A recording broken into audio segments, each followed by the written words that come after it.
Okay, let us learn how to extend the properties of exponents to rational exponents.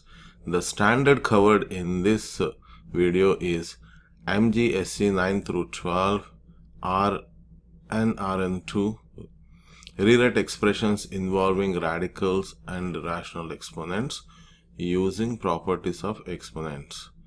And we do it by simplifying using operations like addition, subtraction, and multiplication with radicals, and also we are limiting our learning only up to square roots. So before getting into this simplification of radical expressions, we need to know what are the properties of exponents, and not all the properties of exponents. Basically, I need to know this exponent property, that is a to the power of m and whole to the power of n. If you have a to the power of m to the nth power, in that case we have to multiply those two exponents, that is a to the power of mn we get. For example, if you have 5 square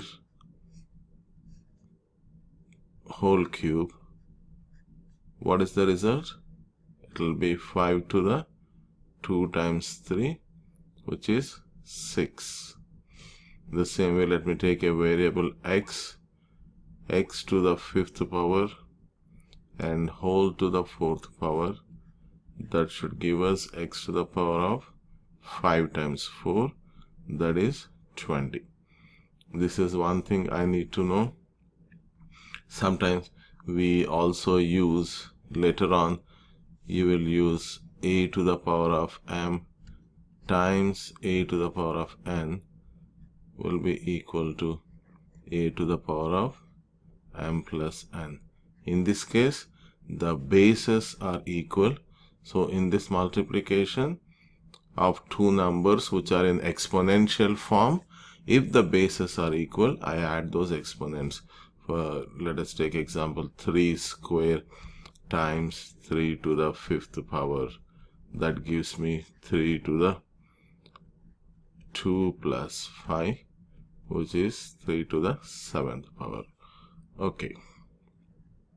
And another thing I need to know before getting into this is the vocabulary, this nth root of x. Suppose if any rational or irrational number is given to you in this form, as we call it as a radical form, we have different names to each one of them. Like this n here, we call that n as the index. The radical sign is here, and x is the radicand, right? This one here, n is the index, x is the radicand, and this is the radical sign. For example, let me take 4th root of let us say 100, 4th root of 100. What is the index in this case? The index is equal to 4, and radicand is 100. Alright, having this in mind, let us simplify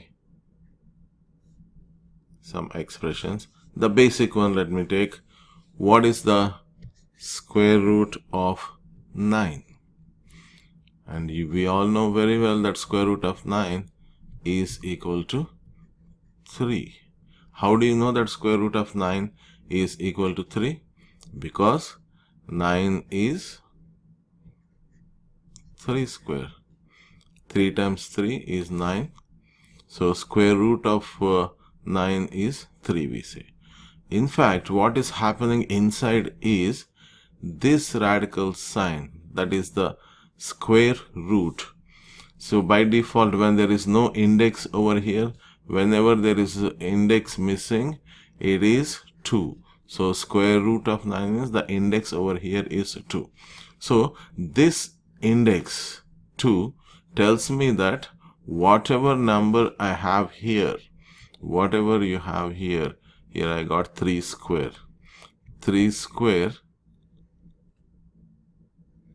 and to the exponent I should take 1/2. That is, nth root of x can be rewritten in exponential form as x to the power of 1 over n.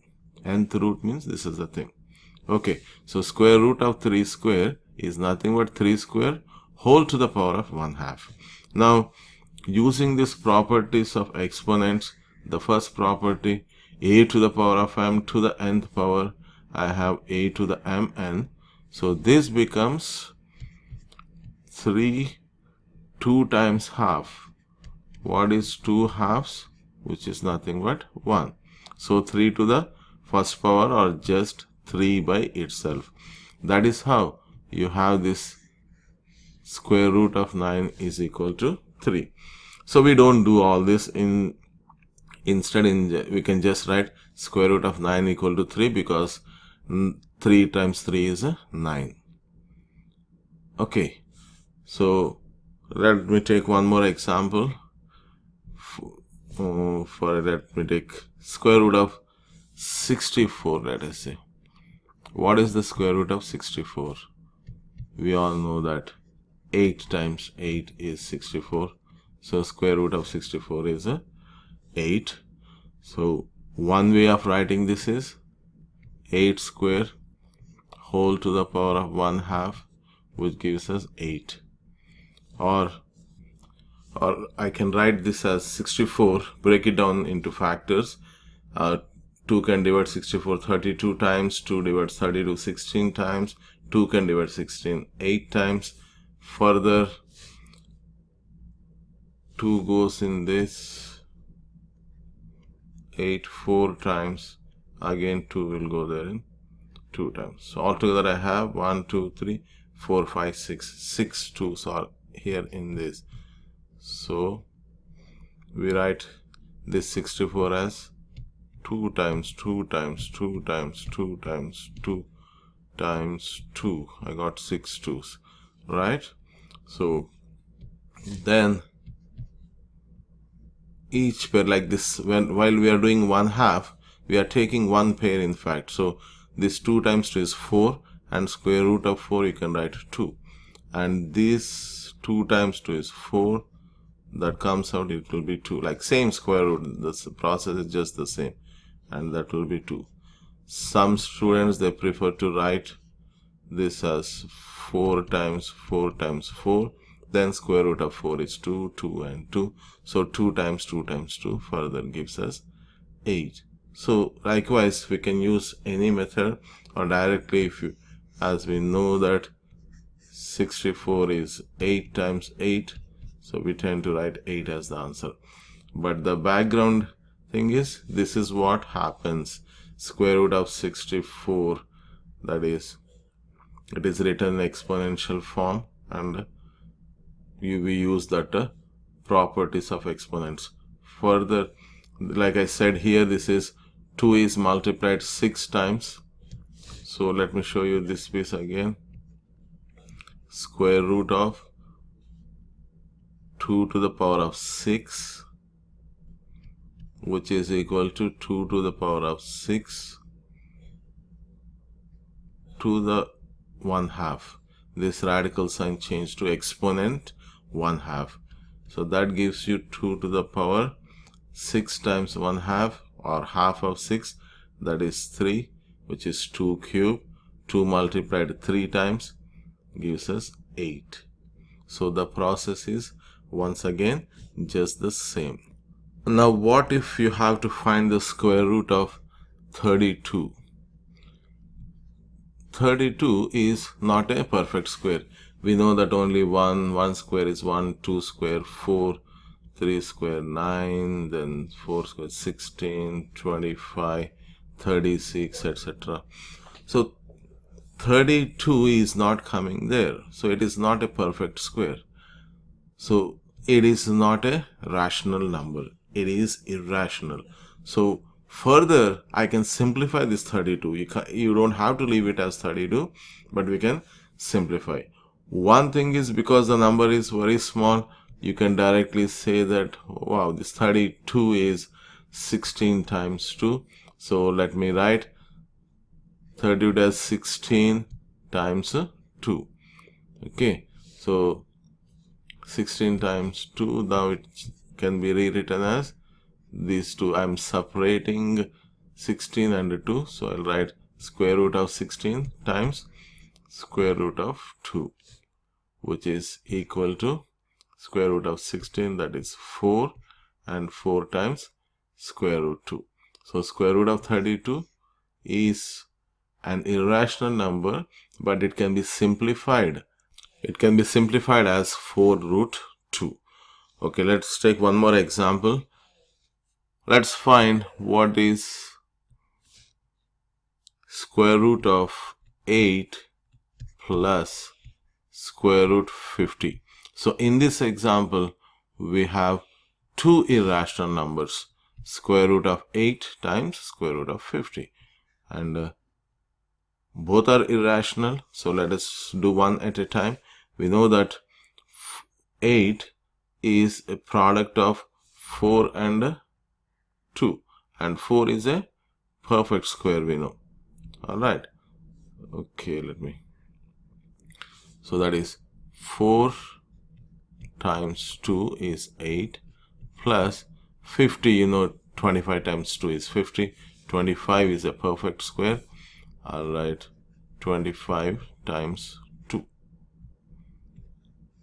Now separate it individually, both of them under square root of 4, square root of 2, plus square root 25 times square root 2, which gives us square root of 4 is 2 times root 2, 2 root 2, plus square root of 25 is 5. 5 times square root is 5 root 2.